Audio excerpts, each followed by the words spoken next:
한국 영화를 많이 어떡해 여기서 어떤 노래인지 맞추면 돼요. 네, 모르는 척. 네. 어떡해. 네.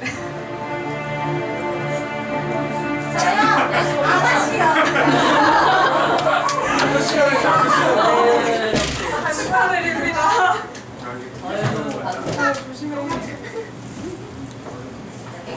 네, 이제 두 문제 남았는데요. 다음 곡도 들어보도록 하겠습니다.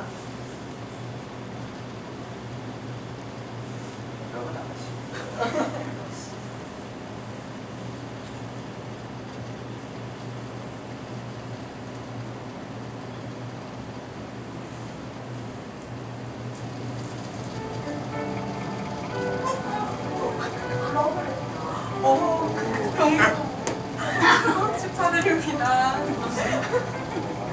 네, 이번에는 CD로 원하는 곳이 마지막 문제인데요. 너무 다들 쉽게 맞추셔가지고 마지막 문제 가볼까요?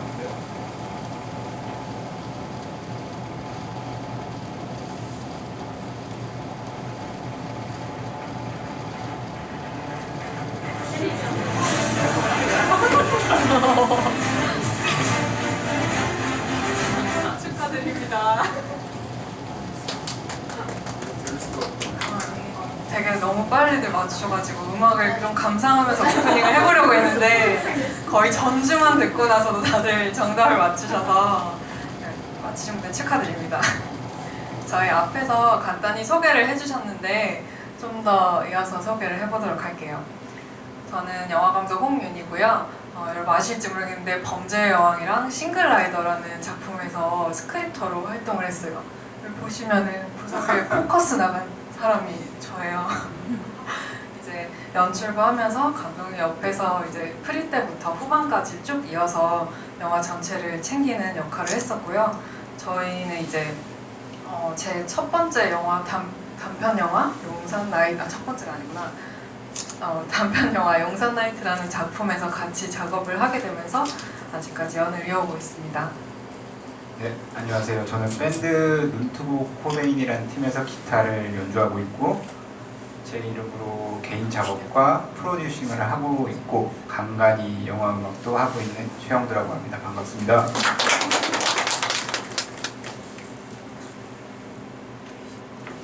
저희가 이번에 이제 영화 감독과 음악 감독은 어떻게 소통하는가를 주제로 세미나를 준비했는데요.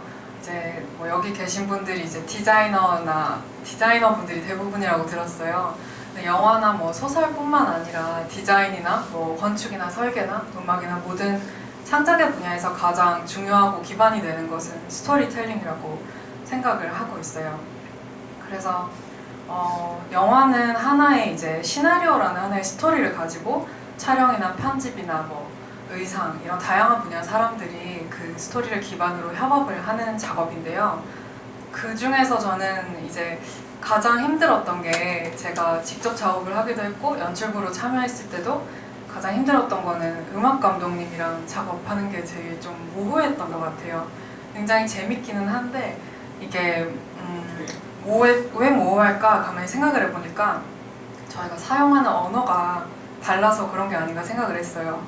이제 배우나 촬영 감독이나 이렇게 되면은 시나리오를 읽으면은 이런 감정에 대해서 얘기를 하고 있으니까 배우한테는 이제 그게 연기로 표현하는 게 당연한 일이고 촬영 감독님한테도 어떤 이미지 레퍼런스를 보여주면서 이런 느낌과 톤을 잡아서 이런 카메라로 작업을 했으면 좋겠어요 라고 말을 할 수 있는데 음악의 경우에는 이 스토리텔링을 어떻게 전달해야 되지 했을 때 제가 음악적으로 너무 문외한인 거예요.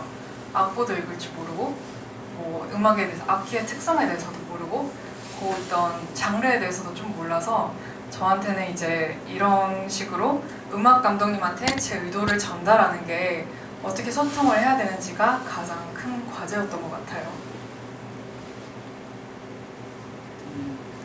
장르를 불문하고 작업을 굳이 나누자면은 개인 작업과 공동 작업으로 나눌 수 있을 것 같습니다. 그 안에서 지금 보시는 것처럼 뮤지션과 음악 감독으로 굳이 구분을 하자면 뮤지션은 같은 분야의 사람들과 공동 작업이라고 할 수 있을 것 같고요. 음악 감독은 다른 분야의 사람들과의 공동 작업이라고 할 수 있을 것 같습니다. 그래서 제가 작업을 했을 때 개인 작업과 공동 작업의 가장 큰 차이는 그 상대방과의 소통이라는 생각이 많이 들었습니다. 그리고 겪어본 소통하는 작업 중에 가장 대표적인 예가 영화 음악 감독 역할인 것 같습니다. 이렇게 말하면은 그 뭐가 힘들다는 거냐 하실 수도 있는데 이게 소통이라는 다른 어떤 이제 공동 작업을 하게 되면은 다른 분야의 사람들이 만나서 두 사람이 이제 어떻게 소통을 하는가. 예를 들어서 디자이너 분들은 클라이언트랑 소통을 할 때 그들이 얘기하는 거랑 우리가 또 시각적으로 보여주는 거랑 다르게 매칭을 시키기가 어려울 수 있잖아요. 근데 이게 왜 영화에서는 이 부분이 왜 쉽지 않은지 제가 예시를 하나 준비했어요. 혹시 여기 싱글라이더라는 영화를 보신 분이 있나요? 네, 이 영화가 기러기 아빠 얘기를 다루고 있어요. 그래서 극 중에 공효진이 맡은 캐릭터가 한국에서 이제 육아와 남편을 이제 서포트하는 역할을 하다가 호주로 넘어가게 되면서 원래 가지고 있던 바이올리니스트라는 꿈을 펼치기 위해서 지금 오페라 하우스에 면접을 보러 가는 장면이에요. 이때 감독님이 이제 박찬욱 감독과 계속 작업을 하고 있는 아까 아가씨 OST를 작업한 조영욱 음악 감독님이랑 같이 작업을 했는데요. 음악 감독님도 되게 베테랑이시잖아요. 그런데 디렉션을 어떻게 주셨냐면은 이 장면에서 나오는 음악은 극 중에 이제 공효진이 하늘을 마치 날아오는 나비 같은 느낌이 들었으면 좋겠어. 나비가 이렇게 하늘을 나는 것 같은 느낌의 음악을 만들어 주세요 라고 부탁을 했어요. 그리고 일주일 뒤에 작업한 음악을 듣는데 정말 나비가 보이더라고요. 제 눈에 하늘에 막 나비가 날아가는 모습이 보이는데 감독님이 듣더니 이 나비는 자기가 말한 나비가 아니래요. 어떻게 해야 돼요 이거를. 그래서 이런 식으로 모호한 어떤 디렉션이나 소통 때문에 계속해서 문제가 발생하게 되는 거죠. 그래서 심지어 베테랑이시고 시나리오를 열심히 읽고 같은 감정을 공유했어도 그것을 표현하는 방법이 하물며 나비 하나도 표현하는 방법이 수천만 가지이기 때문에 너무 다른 방향으로 작업이 뻗쳐나갈 확률이 많은 거예요. 그런데 이제 시간은 정해져 있고 개봉 날짜는 정해져 있고 그럴 때 이제 제일 쉽게 제시하는 방법이 다들 그러시겠지만 레퍼런스를 보여주는 거잖아요. 영화 음악에서 레퍼런스라면은 그 음악 감독 예를 들어서 제가 최영두 감독 음악 감독님한테 작업을 의뢰를 했을 때는 음악 감독님의 전작을 다 들어보고 이런 톤으로 비슷하게 작업을 해주세요 라고 얘기를 한다든지 아니면 제가 시나리오를 쓰는 내내 들었던 음악을 들려드리면서 이거 어떻게 비슷하게 안 될까요? 저는 이런 음악을 들으면서 작업을 했는데 이런 식으로 레퍼런스를 공유하는 방법이 가장 빠르고 쉬운 소통의 방법이라고 생각을 해요. 그런데 여러분도 그런 비슷한 일을 겪으셨을지 모르겠지만 이 레퍼런스라는 게 때로는 독이든 선배가 될 수 있다고 생각을 하거든요. 저희는 이제 편집 과정에서 음악이 나오기 전이니까 레퍼런스로 가이드 음악이라고 하는 예전에 들었던 가이드 음악을 붙여놓은 상태에서 편집을 계속 진행해요. 그렇게 편집을 몇 달씩 하다 보면은 이것보다 더 완벽하게 어울리는 음악은 없는 것 같은 거예요. 그래서 이후로 음악 감독님이 아무리 좋은 음악을 가져와도 아닌 것 같은데 그래서 잘못 잡으신 것 같은데 하면서 가이드 음악에서 스스로 못 벗어나게 되는 경우가 되게 많아요. 그렇기 때문에 이제 계속 난항을 겪게 되는 일들이 많은 거죠. 감독님은 작업하실 때 어땠나요?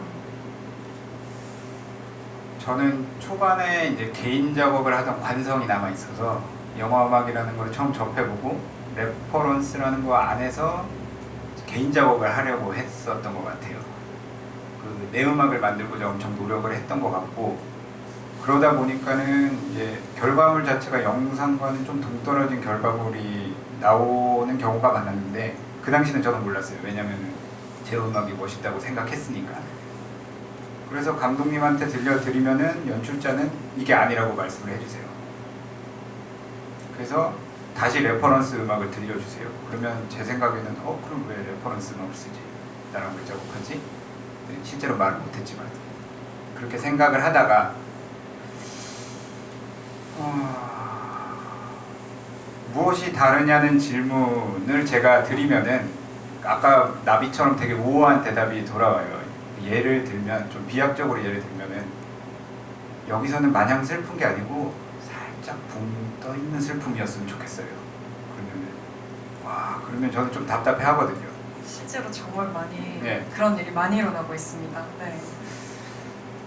혹시 뭐 그렇게 들으시면 좀 이해가 되시나요? 그 어떻게 작업해야 될지 방향성을 좀 잡기가 편하시겠어요? 저는 좀 초반에 힘들었었거든요. 저는 이제 저도 그렇고 많은 이제 음악적인 소양이 없는 감독들의 경우에 소통하는 방법을 몰라서 그리고 음악 용어를 몰라서 내가 표현을 못한다고 약간 착각을 하고 음악 감독님을 두고 좀 스무고개를 했던 것 같아요. 지금보다 좀 더 붕 뜨고 약간 나른 느낌이어야 되는데 뽀얗게 나는 모르겠지만 한번 맞춰봐 이런 느낌으로 계속 스무고개를 했던 것 같아요. 그렇게 초반에 좀 난항을 겪으니까 일단은 작업을 멈추고 좀 곰곰이 생각을 해봤는데 하다 보니까는 이제 영화 음악이라는 게 멋진 멜로디나 멋진 리프나 이제 음악을 위한 음악이 아니고 영화를 위한 음악이 아닐까라고 좀 어렴풋이 생각이 들더라고요. 그러니까 그러기 위해선 어떻게 해야 되나? 그러면은 좀 이야기나 감정을 이해를 하고 그 흐름에 맞게 가야 되지 않을까라고 생각이 들고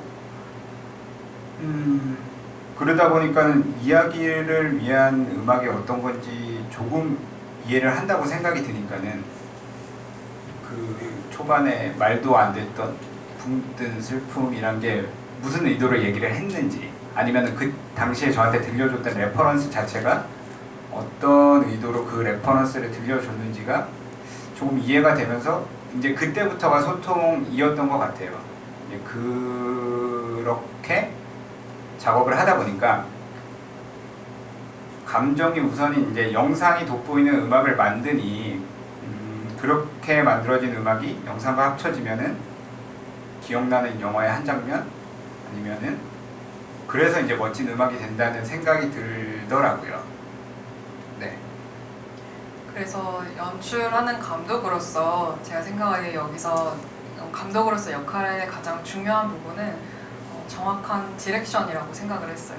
이게 정확한 디렉션을 내려주기까지 수많은 내공이 필요하겠지만 이제 디렉션이라고 하면 연출이라고 하면 대부분 배우와 얘기하는 연기 연출에 국한시키기 쉬운데 영화 감독의 역할은 현장에서의 배우 연기 외에도 수많은 이제 편집 촬영 그리고 음악까지 모든 분야의 연출에 달려 있는 것 같습니다. 제가 이제 예시로 지금 디렉션에 대한 이야기를 하려고 두 가지 포스터를 준비를 했어요. 여러분 인터스텔라 다 보셨나요? 네. 제일 위에 있는 우주에서 혼자 저 남자가 고군분투하고 있는 모습 저게 메인 한국에서 포스터로 쓰였어요.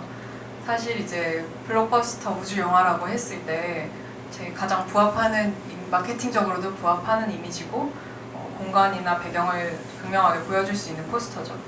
근데 밑에 있는 이안이 이제 이안으로 나온 또 다른 포스터 중 하나예요.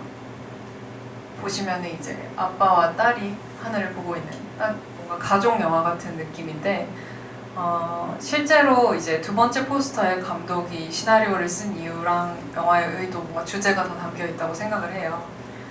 그래서 결국 가족 이야기를 하고 싶었지만 이 사람은 이 가족 이야기를 우주라는 배경으로 풀어냈을 뿐인 거죠.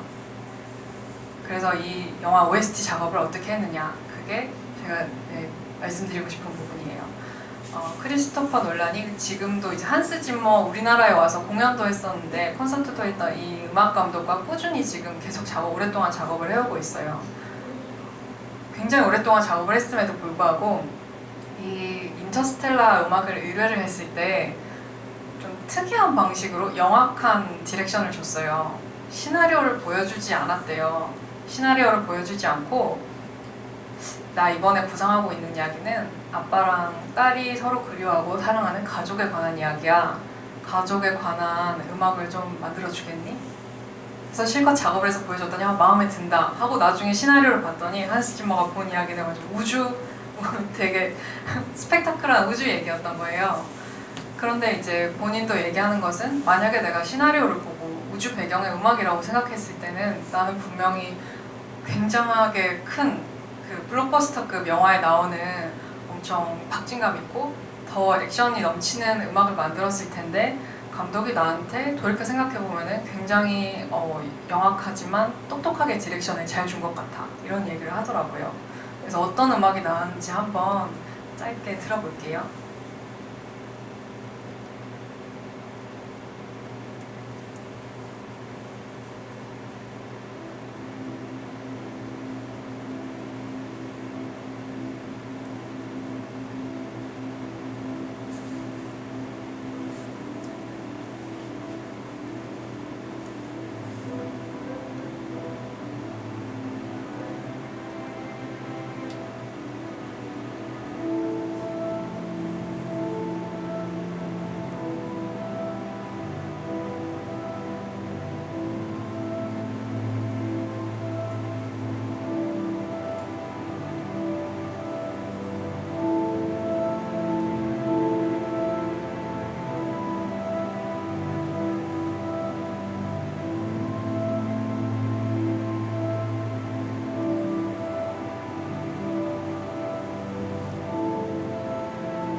이 음악이 이제 인터스텔라의 메인 테마 곡이에요. 그런데 이제 첫 번째 포스터 이미지 우리 봤던 거를 생각하면은 사실 상상하기 힘든 음악이잖아요. 근데 때로는 조금 전체 그림을 숨기더라도 디렉션을 줄 때 이렇게 숨긴 뭔가 정확하게 얻어내는 것을 원하는 것을 뽑아내기 위해서 감독이 이런 디렉션을 주는 것도 되게 현명했다고 생각해요.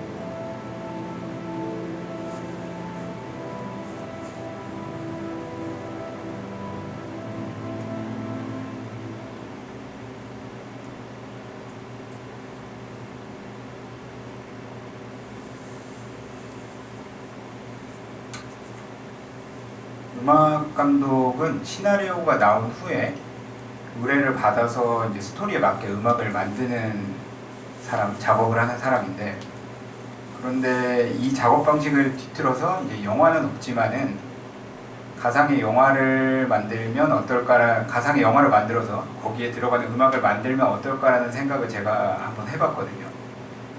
그래서 이제 가상의 영화에 들어가는 가상의 OST라는 주제로 최근에 개인 작업을 해봤습니다.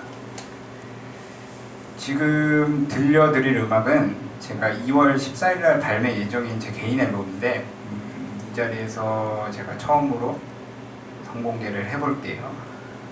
제목은 포니시티라는 총 4개의 트랙으로 구성이 되어 있고, 제가 생각했을 때 이 씬을 4개로 구성을 해서 그 4개의 씬에 들어가는 음악을 제가 한번 만들어 봤습니다.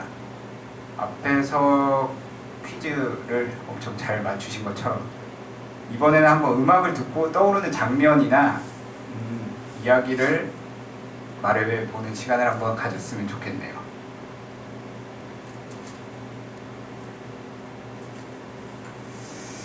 지금 이 중에서 들려드릴 거는 두 번째 씬, 제가 생각한 두 번째 씬에 들어갈 음악을 한번 들어보도록 하겠습니다. 영화 어떤 씬에 깔리는 음악이라고 상상해 보시고 무슨 이야기일까 한번 듣고 나서 자유롭게 얘기해보면 재밌을 것 같습니다. 이거 쉽지 않네요. 쉽지가 않아.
어떠신가요? 어떤 장면이 떠오르시나요? 떠오른 이야기를 공유해주신 분께 또 소정의 상품이 준비되어 있습니다. 자유롭게 이야기를 들려주세요. 네.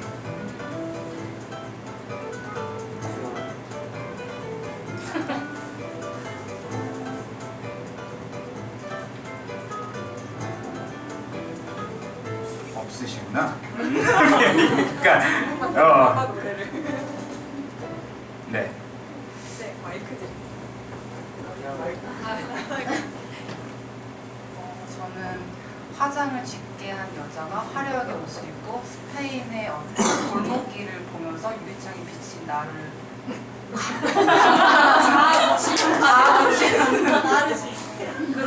그런 게 생각이 났습니다.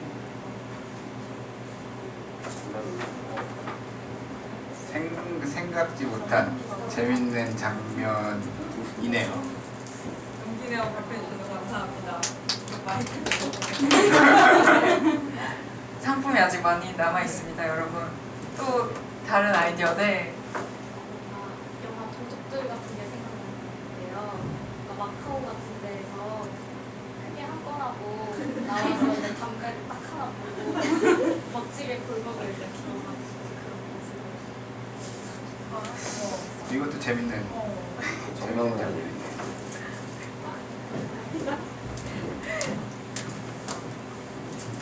한 곡만 더 들어볼까요?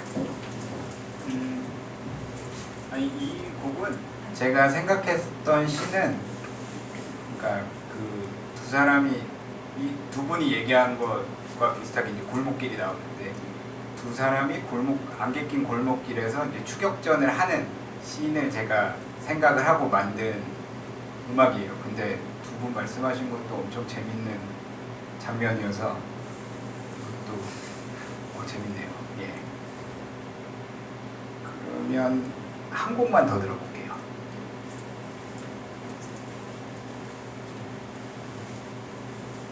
상품이 아직 2개 남아 있습니다.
좀 떠오르시는 게 있나요? 장면이. 네.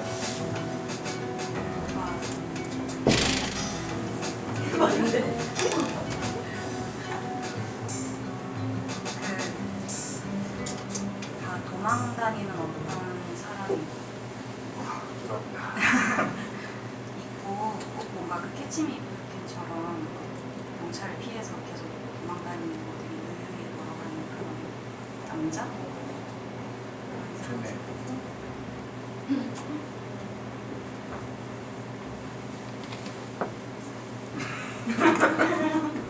한 혹시 번만. 생각나시는 네. 없으시죠? 그쵸? 제가 생각했던 장면은 그 아까 그 추격전이 끝난 다음에 쫓기던 사람이 원래 주인공의 위치를 사칭을 해서 앉아 있는 모습을 주인공이 발견할 때에 이제 그 장면을 생각해가지고 만든 노래입니다. 근데 정말 좀 비슷한 부분을 말씀을 해주신 것 같아서 신기하네요. 그쵸. 네. 나머지 이야기는 2월 14일에 멜론에서 확인해 주세요.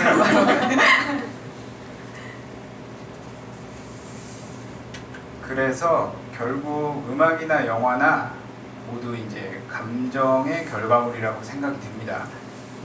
연주를 잘하거나 이제 곡을 잘 쓰거나 아니면 혹은 촬영을 잘하거나 이제 그런 부분이 중요할 수도 있는데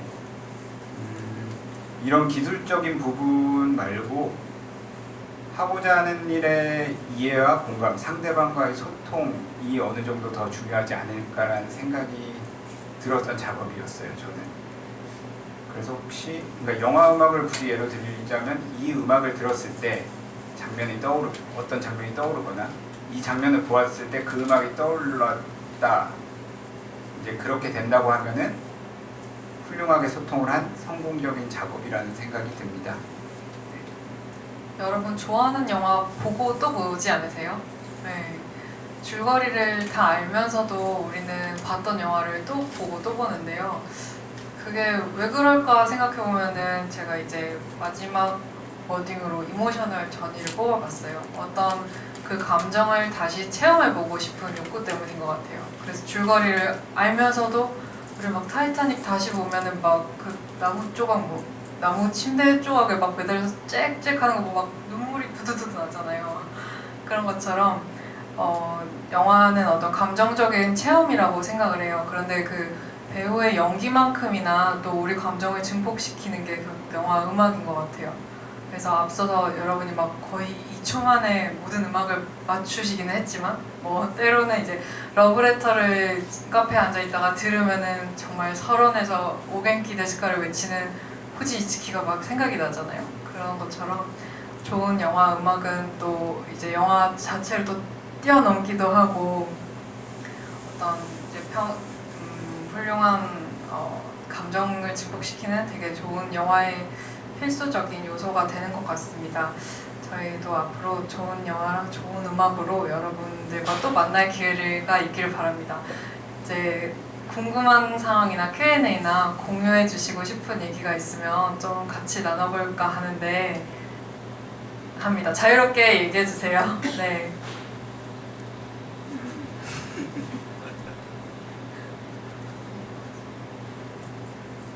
대부분 디자인 쪽 일을 하시는 거죠.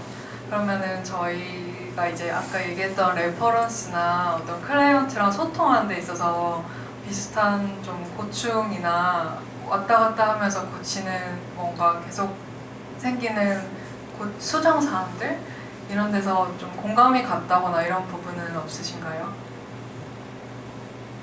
저희는 영화 음악 작업을 거의 하면은 이제 빠듯하게 한 달 정도를 하는데 그 사이에 정말 곡이 몇 번이 바뀌거든요. 한 씬에서 이제 음악을 막 여러 개를 준비해 와서 수차례 바뀌고 심지어 그런 일도 있어요. 이렇게 처음에 들었을 때는 별로라고 했다가 다음 주에 들려주면은 너무 좋다. 그래서 이제 기억을 못하니까 그런 일들도 되게 비일비재하고 이게 비단 저는 영화 만들기에 국한된 일은 아닌 것 같아요. 그래서 분야에서 비슷한 그런 고충이나 공감되는 부분이 있으면 공유해 주셔도 좋을 것 같아요.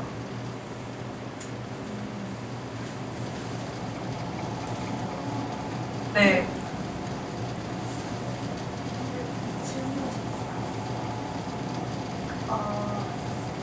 그러니까 예를 들어서 옛날에 한스지머 인터뷰 봤을 때 스토리 이해하는 게 제일 중요한 것 같다고 음악 감독으로서 이렇게 얘기했었는데 근데 이거를 스토리를 하나 영화를 보더라도 해석하는 게 수만 가지잖아요.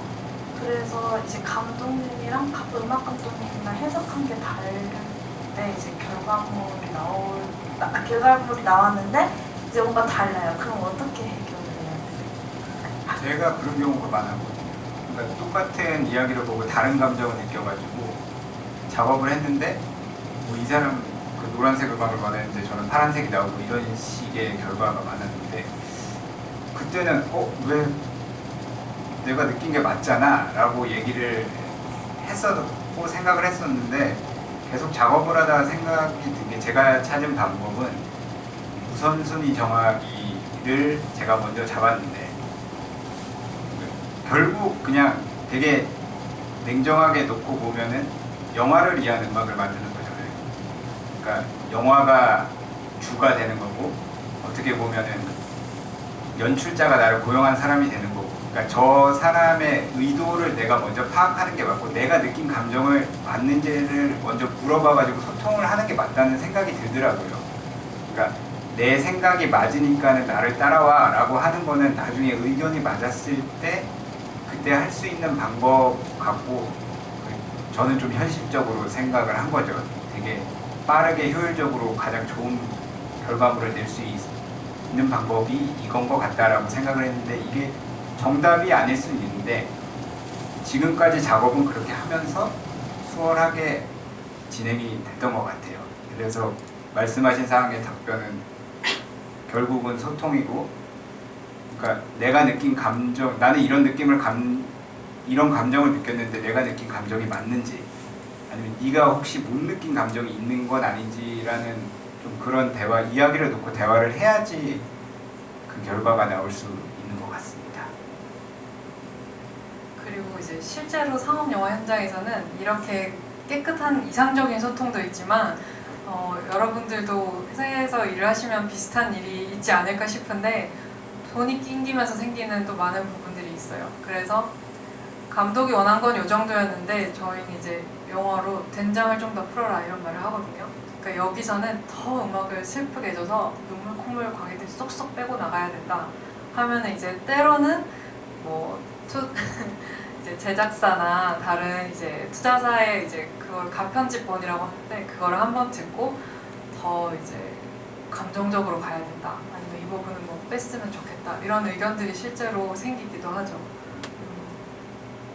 그래서 완전 이제 아티스트의 그런 소통적인 영역도 있지만 또 많은 변수도 존재하는 것 같아요.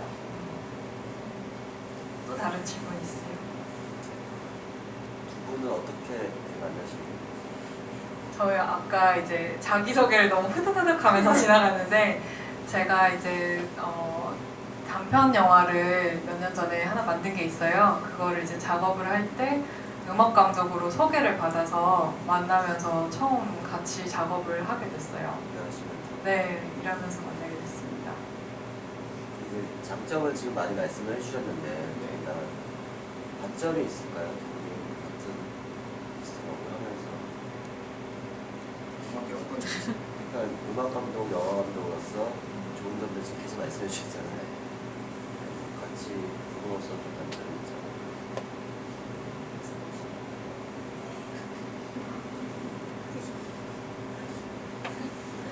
공유하는 게 너무 많다 보니까 그건 좀 공유하는 게 너무 많다 보니까 어느 부분에서는 객관성을 좀 잃어버리는 부분도 있는 것 같아요. 그래서 뭐 집에서 작업을 하든 밖에서 작업을 하든 최대한 어느 선까지는 공적인 영역이라는 거를 좀 지키려고 많이 노력을 하거든요. 이제 그게 한번 무너져 버리면은 네가 하는 건 다 좋아, 내가 하는 것도 네가 좋지 라는 개념이 돼가지고 결과물 자체가 그렇게 좋게 나오진 않더라고요. 그렇게 되니까는 장단은 있는데 가장 큰 단점은 제가 지금 말씀드린 그 부분인 것 같습니다. 그 객관성이 많이 무너지는 것 같아요. 그리고 뭐 이제 소통을 잘하면 된다 이런 식으로 말했지만 저희 사실 이 30분짜리 세미나를 같이 준비하면서도 좀 피치가 많이 높아졌어요. 그러니까 그 소통의 과정이라는 게 항상 행복하고 막 깨끗하게 되는 법만 있는 건 아니어서 저희도 이제 같이 작업할 때 아니면 심지어 시나리오 리뷰를 받을 때도 날카로워질 때는 굉장히 날카로워지는데 이제 시간이 쌓이다 보니까 이거를 감정적으로는 서로 받아들이지 않으려고 하는 노력을 하게 되는 것 같아요. 다 아실지 모르겠는데 저희가 작년에 결혼을 해가지고 작업을 하다가 이제 진짜 그 또 다른 작업을 해서 부부가 됐거든요. 그래서 지금은 이제 꼭 같은 분야는 아니지만 같이 창작하는 사람들끼리 정신적으로 서포트도 많이 되고, 물론 서로 이제 깔 때는 정말 맹렬하게 저도 음악을 들으면 좀 너무 그런데? 시나리오를 봐도 이건 너무 아니지 않냐? 이런 이야기로 되게 맹렬하게 해주지만 감정적으로는 상처를 받지 않는 거를 좀 분리를 하려고 애를 많이 쓰고 있습니다. 마지막 질문인데 제가 이제 5번째예요. 지금 보시는데 분들만 똑같은 질문 하는데 어차피 또 창작 활동을 하시는 거고 영상, 음악, 저희도 디자인 창작하는데 영화 보고 음악 듣는 거 외적으로 창작 활동을 위해서 평상시 하시는 게 있나요?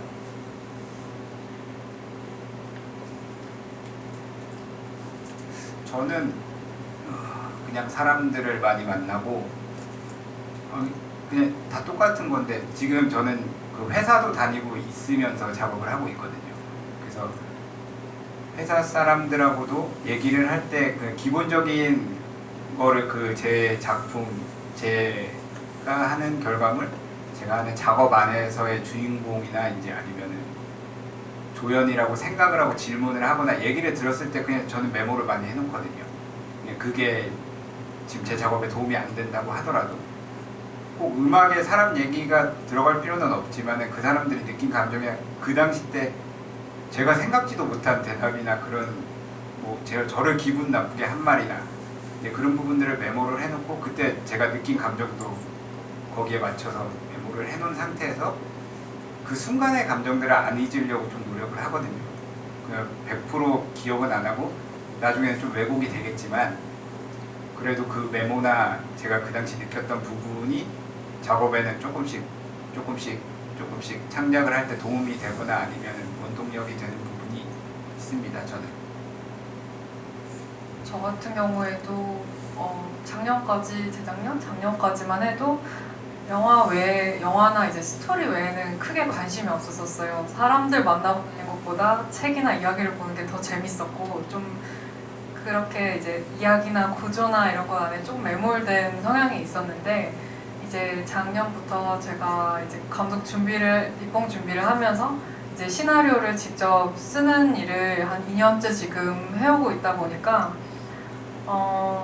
이게 그 작법책이나 좋은 영화를 보면서 나오는 게 아니라 사람들을 되게 많이 만나야 되겠더라고요. 그걸 안 하니까 제가 쓰는 캐릭터에 애정들이 없는 거예요. 제 편협한 시각으로만 어떤 세상을 재단하려고 하고 이러다 보니까 이야기를 썼는데 어떤 부분은 공감도 안 되는 부분들도 생기고 너무 편협한 부분들도 생기고 이래서 그거를 좀 의식적으로 하려고 좀 필요에 의해서 의식적으로 하는 부분도 있는 것 같은 게 제 또래가 아닌 다른 사람을 만나거나 아니면 저희 주변에도 이제 다 글 쓰고 영화하고 음악하는 사람들밖에 없어서 다른 분야 사람들을 만났을 때 이런저런 이야기를 듣는 것 그런 쪽으로 요즘 그 외의 시간을 많이 보내고 있는 것 같습니다. 네, 예술 분야가 아니라 정말 좀 더 삶에 대해서 사람들의 개인적인 삶에 대해서 감정들에 대해서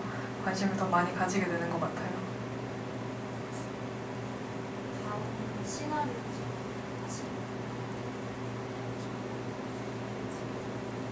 저 굉장히 슬픈 시정극을 하나 준비 중인데 이게 투자가 잘 될지 몰라서 이제 제가 준비하고 있는 이야기는 여러분 데미지 보셨나요? 영화 데미지? 네, 아빠와 아들을 동시에 사랑하게 되는 여자에 관한 이야기인데 그런 이야기를 하나 준비 중인 시작극이에요. 네, 그런 센 이야기를 하나 준비 중인 게 있고 그 외에는 이제 제가 요즘 페미니즘 이런 트렌드 때문에 그런 건 아닌데 제 스스로가 여자여서 그런지 예전에 이제 멋모르고 쓸 때는 남자 주인공 이야기들을 계속 쓰고 했던 것 같은데 여성 주인공 이야기들을 많이 쓰게 되는 것 같아요. 그거 외에 이제 같이 또 준비 중인 이야기는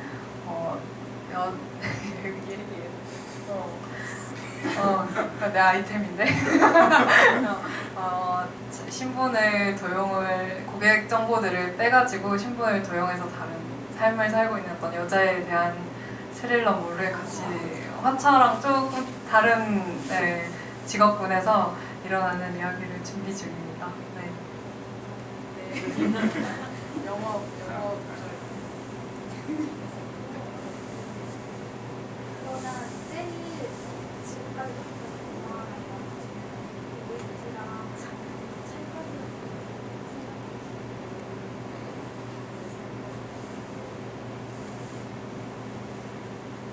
저는 진짜 좋아하는 OST, 그냥 OST로 제일 좋아하는 거는 러브레터를 좋아하고요.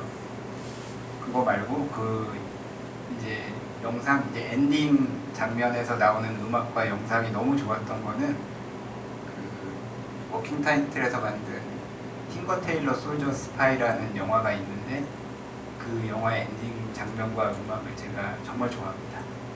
네, 좀 그렇습니다. 저 지금 갑자기 얘기하려니까 막 생각이 안 나다가 얘기한 걸 듣고 하나 떠올랐는데 제가 데이빗 핀처 영화를 굉장히 좋아해요. 근데 이게 감성적인 물론 영화들을 러브레터나 타이타닉 이런 걸 보면은 그 불길이 돌려 뭐야 그런 소리만 오카리나 이런 소리만 들어도 눈물이 막 나는데 이상하게 제일 좋아하는 씬은 파이트 클럽 보셨어요? 거기 엔딩 씬에서 그 카드 회사들에게 폭파되면서 그 센 전자음악이 나올 때 왜 눈물이 나는지 모르겠어요. 그 장면을 되게 좋아합니다. 네.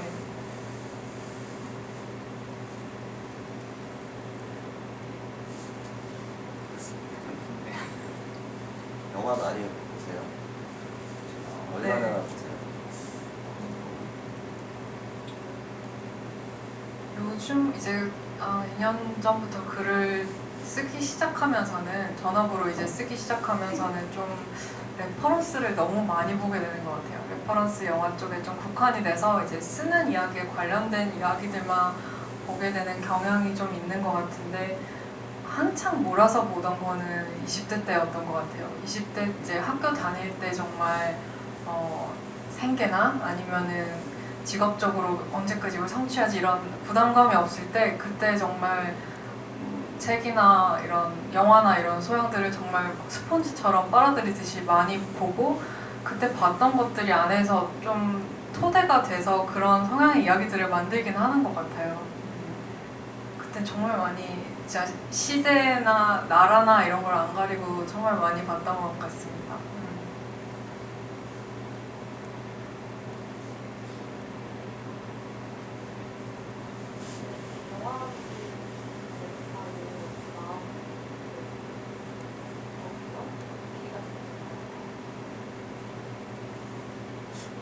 저는 영화를 보고 마음을 먹은 건 아니고 나만 이런 거 아니라 다 그랬으면 좋겠는데 되게 오만한 생각 같은데 신의 21을 보다가 거장 감독님의 인터뷰를 보고 생각을 읽는데 이게 그때 어렸나 봐요.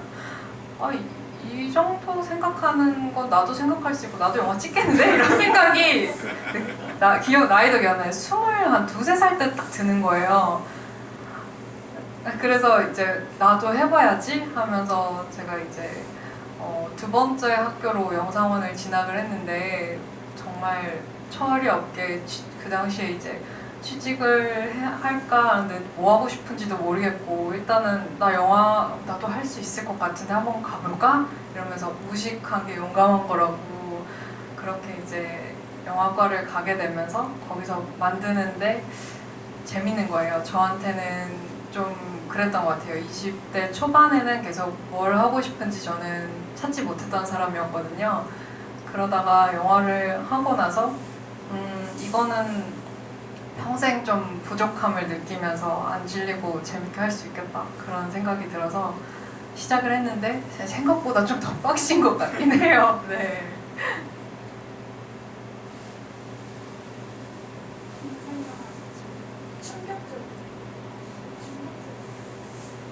충격적이었던 영화예요?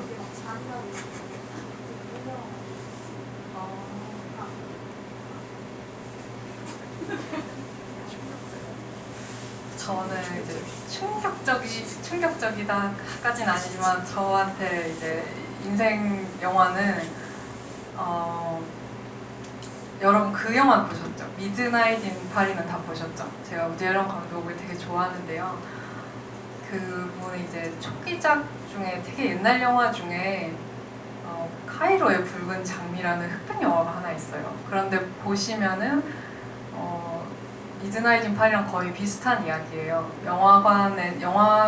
현실이 되게 고달픈 여자가 남편한테 맨날 얻어 터지고 이러는데 매일 영화관을 가는 게 낙인데 이 극중 인물한테 빠져가지고 매일 이제 현실 도피하듯이 영화만 보고 있는 거예요. 근데 영화를 보고 있는데 그 사람이 화면에서 튀어나와요. 그래서 같이 이제 연애도 하고 그러다가 너도 같이 스크린 세계로 들어갈래? 아니면 현실에 남을래? 이러면서 이야기가 진행이 되는데 그 영화가 제가 좋은 점은 이야기나 뭔가 내가 앞으로 이런 영화를 찍어야지 이런 스토리 너무 기가 막혔어 이런 점이라기보다는 저가 이제 영화 감독을 해야지 마음 먹었을 때 가졌던 영화에 대한 저의 애정, 영화를 사랑하는 마음 같은 게 고스란히 담겨 있는 이야기여서 그래서 저한테는 인생 영화인 것 같아요. 네. 우디 앨런이 미아 페로우가 이혼하기 전에 만든 아름다운 영화.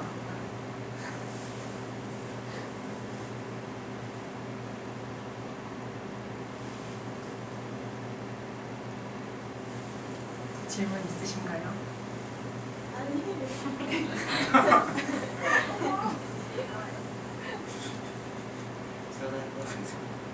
그럼 아직 그 감독 데뷔를 안 하신 거죠? 네, 지금 준비 중이에요. 시나리오만 있어요. 네. 언제쯤? 저는 이제 지금 PD랑 같이 개발을 한 지는 2년 정도 됐고요. 이게 이제 올해 뭐 공부 전부터 해서 전부 다 투자를 해보고 빨리 되면은 이제 사실 보통 시나리오를 쓰기 시작하면 감독들이 한 3, 4년 정도 쓰거든요. 좀 더 빨리 되는 경우도 있긴 하지만 근데 이제 그 뒤로 투자를 받고 배우가 붙으면 투자를 빨리 받는데 투자를 받고 크랭크인 되기까지 짧게는 2년? 그 정도의 시간이 걸려요. 그래서 빨리 되면은 그래도 3년은 걸리지 않을까? 아니면 2년? 그 정도 생각하고 있어요. 지금 수입원은 어떻게? 스위버는 이제 오빠는 회사를 다니면서 일을 하고 있고 저도 이제 글을 쓰면서 제가 CJ ENM에 이제 작가로 소속이 되어 있어요. 그러면은 이제 시나리오를 써서 한 번에 풍 받는 게 아니라 여기도 이제 서로의 경제적으로 부담이나 계약을 조금 더 간소하게 해서 그러니까 단계별 계약을 해요. 그래서 신업 단계에서 얼마를 쓰면은 얼마가 들어오고 그게 패스에서 올라가서 트릿 단계가 되면 또 얼마가 들어오고 이런 식으로 하면서 이제 뭐 중간에 학생들도 가르치고 이런저런 부업을 같이 병행을 하고 있죠. 그러니까 월급이 들어오는 것과는 달라서 좀 버티는 시간이 필요한 일이긴 한 것 같아요.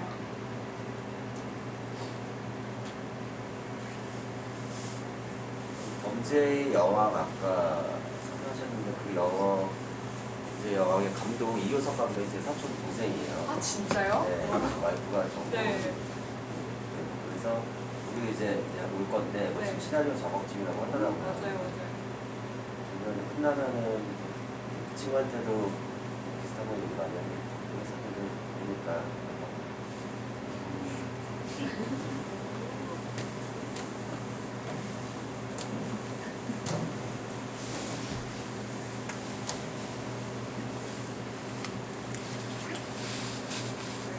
마칠까요? 네. 오늘 와주셔서 너무 감사합니다. 감사합니다.